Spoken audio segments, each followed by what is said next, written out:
చర్యకు ప్రతీకార చర్యగా కేంద్ర ప్రభుత్వం తీసుకున్నటువంటిది ఆపరేషన్ సింధూర్ అనే సైనిక చర్యను ఈరోజు ప్రపంచ దేశాలందరూ కూడా సమర్థిస్తూ వస్తున్నాయి.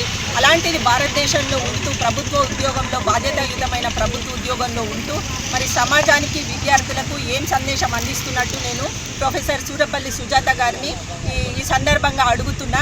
మరి రాష్ట్ర విద్యా కమిషన్లో అడ్వైజర్ కమిటీలో ఒక మెంబర్గా ఉండి మరి ఈవిడ దేశ భద్రతను కించపరిచే విధంగా భారత సైనికుల మనోస్థైర్యాన్ని దెబ్బతీసే విధంగా ఇలాంటి సోషల్ మీడియా పోస్టులు పెట్టడం ఎంతవరకు సమంజసమని అడుగుతున్నాము. అంటే మీరు ఒక ప్రభుత్వోద్యోగంలో ఉండి దేశ రక్షణకు వ్యతిరేకంగా ఈ విధమైన పోస్టులు పెట్టడము ఆవిడ అసలు ఏ రకంగా ఆలోచిస్తున్నారు, ఏ రకంగా విద్యార్థులకి విజ్ఞానాన్ని పంచుతున్నారు అన్నది మాకు ఇంకా అర్థం కావట్లేదు. మరి ఇలాంటి వాళ్ళు ఇంకా కొనసాగిస్తే వీళ్ళు దేశ భద్రతకే వీళ్ళు భంగం వాటిల్లే పరిస్థితి తీసుకొస్తారు. మరి విద్యార్థులందరినీ కూడా సొసైటీని ప్రభావితం చేసి ఈ దేశ రక్షణకే భద్రత లేకుండా అలాంటి ఈ రేపటి తయారు చేయడానికి ఇలాంటి ప్రొఫెసర్లు ఇంకా పనిచేస్తున్నారంటే సిగ్గుచేటు.